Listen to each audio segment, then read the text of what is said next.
వాళ్ళకు ఆ రోజు ఒకటే పాఠం, గొర్రెపిల్ల రక్తము, గొర్రెపిల్ల రక్తం, గొర్రెపిల్ల రక్తం, గొర్రెపిల్ల రక్తం పూసి మనం ఇంట్లో కూర్చుంటే మన ఇల్లు మరణ సంహార దూత మన ఇంటిని దాటిపోయింది.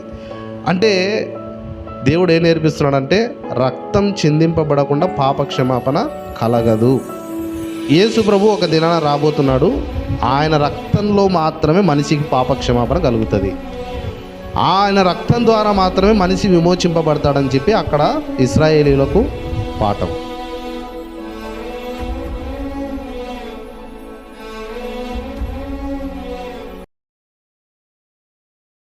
తొలిచూలు పిల్లలను నాశనం చేయవాడు ఇశ్రాయేలీయులను ముట్టకుండు నిమిత్తము అతడు విశ్వాసమును బట్టి పస్కాను రక్త ప్రోక్షణ ఆచారమును ఆచరించెను. ఇది ఎక్కడ మనం చూడగలుగుతామంటే నిర్గమకాండం 12వ అధ్యాయంలో మనం చూస్తాము కదండి.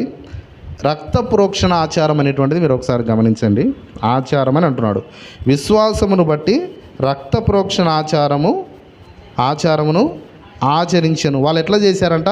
విశ్వాసమును బట్టి ఆచరించారంట. ఇది మీరు గమనిస్తే 9 సార్లు 9 రకాలైన తెగుళ్ళు ఐగుప్తు దేశంలోకి వచ్చాయి. 9 రకాలైన తెగుళ్ళు ఐగుప్తు దేశంలోకి వచ్చాయి. ఇప్పుడు 10వ విధమైనటువంటి తెగులు ఏంటంటే ఒక సంహార దూత ఆ దేశంలోకి వస్తుంది. ప్రతి ఇంట్లో తొలిచూలు పిల్లలందరూ కూడా చనిపోతారు. అది ఫరో ఏం చేశాడు? మగ పిల్లలందరూ చంపేయన్నాడు. అది చివరికి ఏమైందంటే దేవుడు ప్రతి ఇంట్లో తొలిచూలు పిల్లలందరూ చనిపోతారు అని చెప్పి చివరి పరీక్ష, ఇది చివరి తెగులు. సంహార దూత వస్తుంది. ప్రతి ఒక్కరు కూడా ప్రతి ఇంట్లో కూడా ఐగుప్తు దేశంలో ప్రతి ఇంట్లో కూడా తొలిచూలు పిల్లలందరూ కూడా చనిపోతారని చెప్పి దేవుడు అక్కడ మాట్లాడి చేశాడు. అయితే ఇశ్రాయేలీయులలో మీరు ఒకటి గమనించినట్లయితే 9 సార్లు జరగని సంభవము 10వసారి జరుగుతుందా అంటే విశ్వాసం ఉంటే అది వాళ్ళు చేయగలగడానికి వీలవుతుంది. విశ్వాసము అంటే దేవుని మీద నమ్మకం. అందరూ అనుమానపడ్డారు, అందరికీ సందేహాలు ఉన్నాయి, కానీ మోసేకు 10 సార్లైనా విసుకురాలి. దేవుని మీద నమ్మకం, అపారమైన నమ్మకం. దేవుడు ఇన్నిసార్లు చేయకపోయినా ఇప్పుడైనా చేస్తాడు ఖచ్చితంగా. 9 సార్లు జరగకపోయినా 10వసారి జరుగుతుందని విశ్వాసమును బట్టి వాళ్ళు దాన్ని ఆచరించారు. ఏంటి? గొర్రెపిల్లను వధించి మీ ద్వారబంధకాలకు దాన్ని పూయండి అని చెప్పాడు. అయితే ఆ రక్తమును చూసి మరణదూత దాటిపోతుంది. ఇక్కడ దేవుడు రక్షణ ఎట్లా కలుగుతుందనే పాఠము ఇశ్రాయేలులకు ఆ రోజు అక్కడ నేర్పించాడు. అబ్రహాంకు మోరియా పర్వతం మీద తన కుమారుని ఒక దినాన పంపించబోతున్నాడు అనే పాఠము అబ్రహాంకు నేర్పించాడు. నిర్గమకాండంలో ఏం నేర్పించాడంటే రక్త ప్రోక్షణ ఆచారమును ఏం నేర్పించాడంటే యేసు ప్రభు శిలువ రక్తం ద్వారా మాత్రమే పాపక్షమాపణ. నరకం నుంచి తప్పించబడడం ఎట్లా జరుగుతుంది? ఒక మనిషికి నరకము పరలోకం ఉందని అందరు నమ్ముతున్నారు ఈ లోకంలో, కానీ నరకం నుంచి తప్పించుకునే విషయంలోనే తప్పిపోతున్నారు. నరకం నుంచి ఎట్లా తప్పించబడతారు? రక్త ప్రోక్షణ ఆచారం జరిగితేనే ఆ మరణం నుండి తప్పించబడతారు. అది కొత్త నిబంధనలోని విశ్వాసులకు దీన్ని మాట్లాడుతున్నాడు. పాత నిబంధనలో జరిగిన సంభవం అది. హెబ్రీలతో మాట్లాడుతూ ఉన్నాడు. రక్త ప్రోక్షణ ఆచారం అంటే చివరికి ఏం చెప్పడానికి వస్తున్నాడంటే అక్కడ ఏం నేర్పించబడిందంటే పాఠం మీరు నిర్గమకాండం 12వ అధ్యాయాన్ని చదవండి తర్వాతకి. రక్త ప్రోక్షణ జరగాలి. యేసు ప్రభు ఒక దినాన రాబోతున్నాడు. ఆయన రక్తంలో మాత్రమే మనిషికి పాపక్షమాపణ కలుగుతుంది. ఆయన రక్తం ద్వారా మాత్రమే మనిషి విమోచింపబడతాడని చెప్పి అక్కడ ఇశ్రాయేలీయులకు పాఠం. అందుకే ఎవరెవరి గుమ్మములకైతే ఆ యొక్క గొర్రెపిల్ల రక్తము పూసుకొని వాళ్ళ ఇంట్లో కూర్చున్నారో వాళ్ళందరి ఇంట్లకు మరణం రాలే. అందరి ఇంటికి మరణం సమానంగా వచ్చింది. కానీ ఎక్కడైతే రక్తం పూయబడిందో ఆ ఇంటికి మాత్రం మరణం సంభవించలే. గుమ్మము బయట ఉన్న వాళ్ళందరికీ, రక్తము పూయని వాళ్ళందరి ఇంట్లో కూడా మరణము సంభవించింది ఆ రోజుల్లో. అంటే వాళ్ళకు ఆ రోజు ఒకటే పాఠం, గొర్రెపిల్ల రక్తము, గొర్రెపిల్ల రక్తం, గొర్రెపిల్ల రక్తం, గొర్రెపిల్ల రక్తం పూసి మనం ఇంట్లో కూర్చుంటే మన ఇల్లు మరణ సంహార దూత మన ఇంటిని దాటిపోయింది. అంటే దేవుడు ఏం నేర్పిస్తున్నాడంటే రక్తం చిందింపబడకుండా పాపక్షమాపణ కలగదు. అన్ని సాధ్యమైన దేవునికి మనిషిని రక్షించాలంటే సిలువ ఒకటే మార్గంగా ఉన్నది. మరి ఇది సడల్గా చెప్పాలంటే ఎవరికి అర్థం కాదే? అందరికీ చెప్పాలంటే వెంటనే అర్థం కాదు అందరికీ. రక్తము చిందించడం అనేటువంటిది వాళ్ళ మనసులకు నిదానంగా పాఠం నేర్పించాలి. అందుకే అప్పటి నుంచే దేవుడు ఒక పాఠాన్ని నేర్పిస్తూ లోకానికి చెప్పుకుంటూ వచ్చాడు. ఏంటి వాళ్ళ పాఠం? గొర్రెపిల్లను వధించాలా, ఆ రక్తం ద్వారా పాపక్షమాపణ. అందుకే బాప్టిజం ఇచ్చి యోహాను కూడా యేసుప్రభు వచ్చినప్పుడు ఏమన్నాడు? ఇదిగో లోక పాపములను మోసుకొని పోవు దేవుని గొర్రెపిల్ల. ఆ రోజు గొర్రెపిల్లను బలిగా అర్పించారు కదా, దేవుని గొర్రెపిల్ల వచ్చింది. ఇప్పుడు ఆ రోజు ఉన్న గొర్రెపిల్ల మనుషుల మధ్యలో ఉన్నటువంటి గొర్రెపిల్ల, ఇప్పుడు వచ్చినటువంటి గొర్రెపిల్ల ఏంటంటే ఇది దేవుడు పంపించినటువంటి దేవుని గొర్రెపిల్ల యేసుప్రభు. ఆ గొర్రెపిల్ల వధించబడితే ప్రతి మనిషికి పాపక్షమాపణ. కానీ ఈరోజు పరిశుద్ధ గ్రంథంలో చదివేటువంటి విషయాలు అనేక మందికి అర్థం చేసుకోలేక ఇది ఒక మార్గము, దేవుని యొద్దకు నడిపించే మార్గం, యేసు రక్తంలో కడగబడితేనే మనిషికి పాపక్షమాపణని మనిషి కనుగొనలేకపోతున్నాడు. ఎందుకంటే ఈ పరిశుద్ధ గ్రంథం ఒక అద్దం లాంటిది. ఇది ఏం చేస్తుందంటే మనిషిని స్కాన్ చేసి అన్ని బయటికి చూపిస్తుంది కదండి. ఇప్పుడు మనం అద్దం ఎదుట నిలబడ్డాం. ఫర్ ఎగ్జాంపుల్, అద్దం ఎదుట నిలబడినప్పుడు మన మొహానికి ఏదో అంటుకొనింది, ఒక చోట పౌడర్ ఎక్కువ అంటుకొనింది అనుకుందాం, అది మనకు తెలియదు. అద్దం ఎదుట నిలబడినప్పుడు ఆ అద్దం మనకేం చెప్తుంది?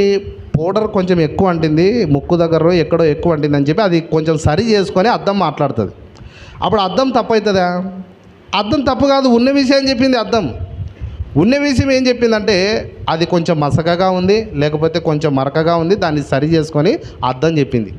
అద్దం చెప్పుట ద్వారా అద్దం తప్పులేదు. పరిశుద్ధ గ్రంథం మనం పాపపు స్థితిలో ఉన్నామని చెప్పుట ద్వారా పరిశుద్ధ గ్రంథాన్ని తప్పు కాదు. మనిషి పాపపు స్థితిలో ఉన్నాడని మనిషిని గుర్తు చేస్తూ, అలాగే పరిశుద్ధ గ్రంథం ఏం చెప్తుంది? నువ్వు పాపపు స్థితిలో ఉన్నావు, నువ్వు పాపివి అని చెప్పి వదిలిపెట్టడంలే. పరిశుద్ధ గ్రంథం ఏం చేస్తుందో తెలుసా? పాపపు స్థితిలో ఉన్నావు, దాంట్లో నుంచి ఎట్లా బయటపడాలో కూడా బైబిల్ మాట్లాడుతుంది కదండి. అప్పుడు చూసే దృష్టి సరిగా లేకపోవడం వల్ల యేసు రక్తంలో పాపక్షమాపణ ఉందని చెప్పి లోకము గుర్తించలేకపోతుంది. అంటే అద్దాలు మంచివే, చూసే దృష్టి చెడ్డది కదండి. కంటికి పెట్టుకున్న అద్దాలు అవి మంచివే, లోపల కండ్ల ద్వారా చూసేటువంటి చూపు వ్యత్యాసమైనది. పరిశుద్ధ గ్రంథాన్ని చూసినప్పుడు అది అద్దం లాంటిది, అది మనల్ని సరి చేస్తుంది. కానీ చూసే దృష్టి మాత్రం అందులో ఏం పొరపాట్లు ఉన్నాయి అని విధానంలో చదువుట ద్వారా అది పరిశుద్ధ గ్రంథంలో రక్షకుని గురించినటువంటి ఆయన దేవుడు అనేటువంటి విషయాల్లో తప్పిపోతున్నారు. కాబట్టి రక్త ప్రోక్షణ ఆచారము వాళ్ళు చేశారు కదా. ఎట్లా చేశారంట?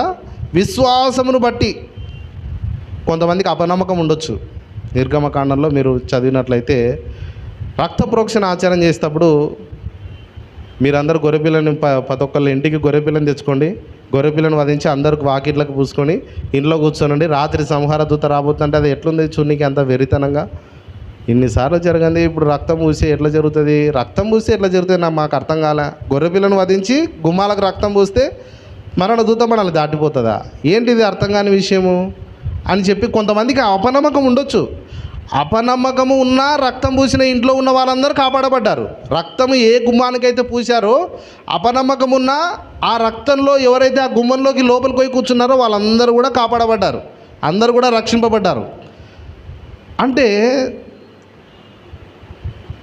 అపనమ్మకము ఉన్న అవిశ్వాసికైనా సరే ఆ రక్తము గుమ్మంలోకి ప్రవేశించిన తర్వాత రక్షణ అనేటువంటిది నిశ్చయం. అందుకే పరిశుద్ధ గ్రంథం మాట్లాడుతుంది, సిలువను గురించిన వార్త నశించుచున్న వారికి వెర్రితనంగా ఉంది. ఎట్లా వెర్రితనంగా ఉంది? ఆ రోజుల్లో కొంతమంది వెర్రితనంగా గొర్రెపిల్ల రక్తము చిందించి గుమ్మములకు పోస్తే రక్షణ వస్తుందా అని ఎట్లా వెర్రితనంగా అనుకున్నారో ఈరోజు కూడా ఎప్పుడో 2026 సంవత్సరాల కిందట చనిపోయినటువంటి యేసుప్రభు ఈ 2026లో బతుకుతున్న మా పాపాలు ఎట్లా క్షమించబడతాయి? ఇదే వీళ్ళ వెర్రితనము. ఎప్పుడో యేసుప్రభుడు చనిపోయాడు, ఇప్పుడు ఈ ఆధునిక ప్రపంచంలో మనం బతుకుతున్న మన పాపాలు ఎట్లా క్షమించబడతాయి అని చాలామంది వెర్రితనంగా చూస్తున్నారు. నేను చెప్తున్నాను, కలరా వ్యాధికి మందు ఎప్పుడు కనుక్కున్నారంటే ఎప్పుడో కనుక్కున్నారు. 1850 సంవత్సరాలు దాటిన తర్వాత కనుక్కున్నారు. మరి ఇప్పుడు వచ్చింది వ్యాధి, ఆ మందు పనిచేస్తుందా పనిచేయదా? 2026లో బతుకుతున్న మనకు కలరా వ్యాధి వచ్చింది అనుకుంటే దానికి మందు ఎప్పుడు కనుక్కున్నారు?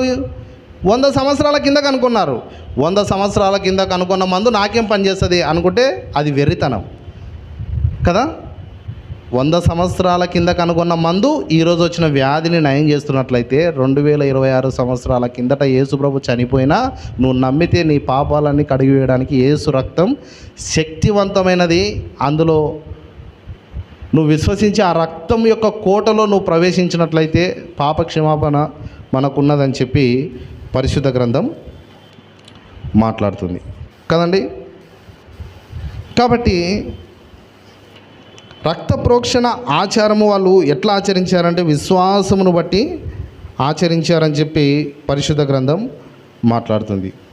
కాబట్టి రక్షణ ఈ విధంగా కలుగుతుంది. యేసు రక్తం ద్వారా ఒక మనిషి యొక్క పాపాలన్నీ కూడా క్షమించబడతాయి అని చెప్పి ఆ రోజు మోసే ద్వారా అక్కడ పాఠం నేర్పించి ఎందుకు ఈ విషయాన్ని చెప్పాడు అనేటువంటిది మనం ఒక నిమిషం చెప్పి నేను ముందుకు వెళ్తాను. ఎందుకు రక్త ప్రోక్షణ ఆచారం గురించి ఇక్కడ మాట్లాడాడంటే వాళ్ళు మోసేకు మించినటువంటి వారు ఎవరు లేరు. మోసే ఇశ్రాయేలీయులకు ఒక ముఖ్యమైన వ్యక్తి. ఎవరు? మోసే ఎవరంటే ఒక ముఖ్యమైన వ్యక్తి. ఎట్లా ముఖ్యమైన వ్యక్తి? కొండ మీదకి వెళ్ళి దేవుని దగ్గర నుంచి 10 ఆజ్ఞలు పొందుకున్నటువంటి ఒక ముఖ్యమైనటువంటి వ్యక్తి.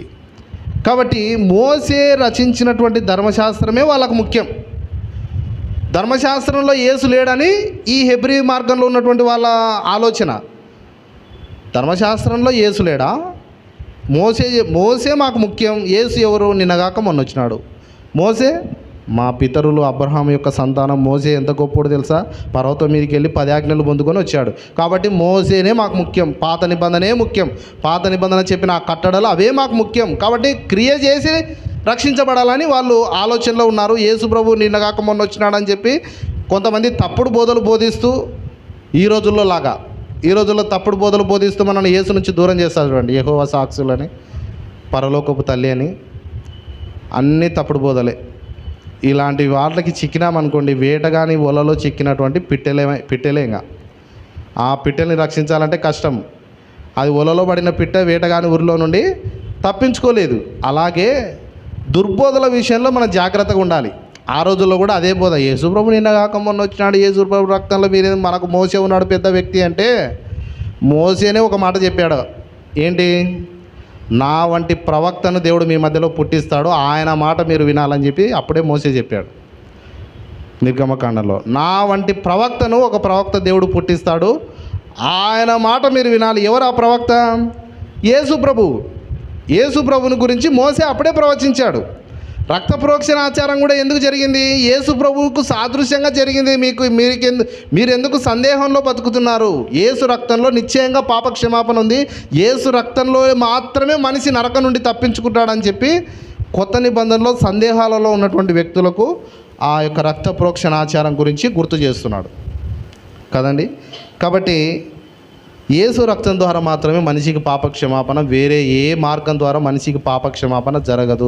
ఎన్ని మార్గంలో ప్రయత్నాలు చేసినా, ఎన్ని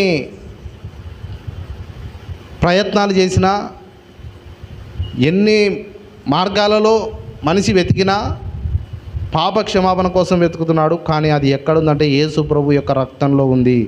ఆ రక్తంలో కడగబడినప్పుడే మనిషికి పాప క్షమాపణ, విమోచన అనేటువంటిది జరుగుతుంది.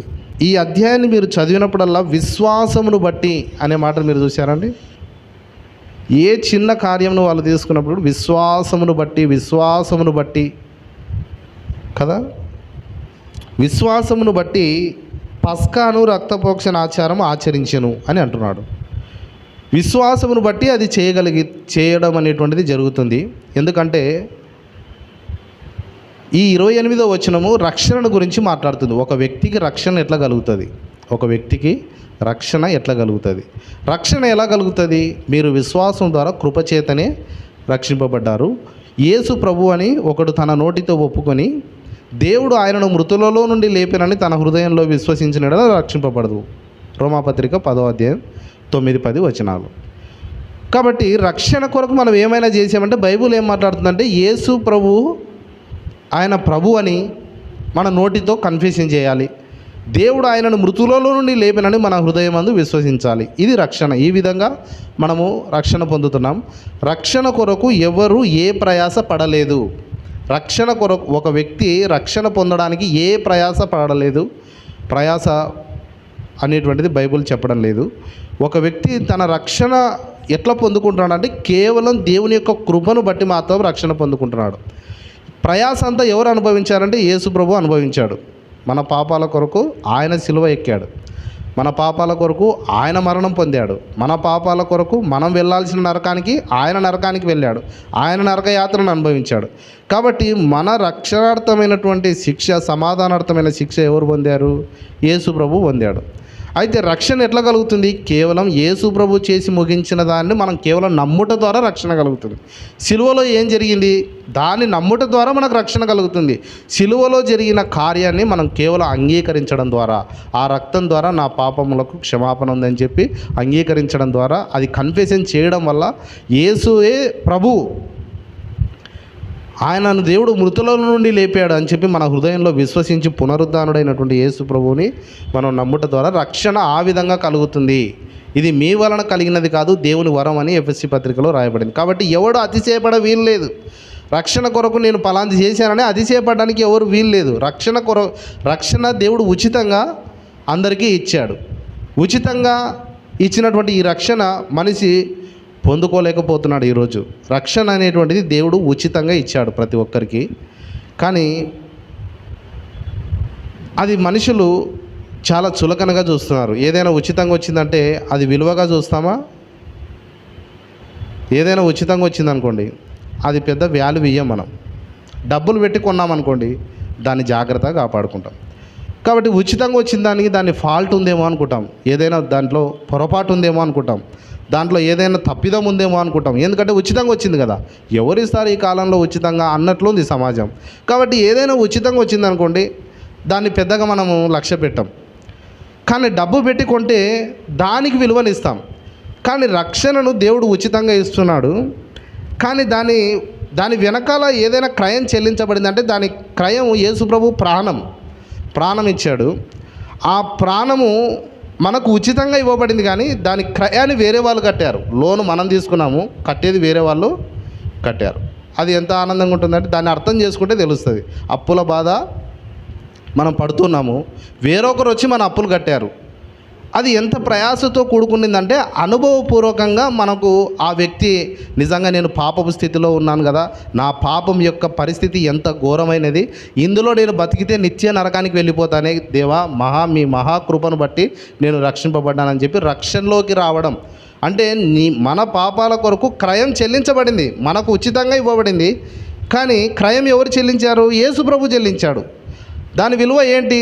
ఆయన ప్రాణం, ఆయన రక్తము, అది కల్వరి శిలువలో జరిగింది. అయితే ఇది నూతన నిబంధనలో చెప్పబడినటువంటి విశ్వాసులకు, హెబ్రీలకు చెప్తూ దీనిని చిత్రీకరిస్తున్నాడు ఇక్కడ.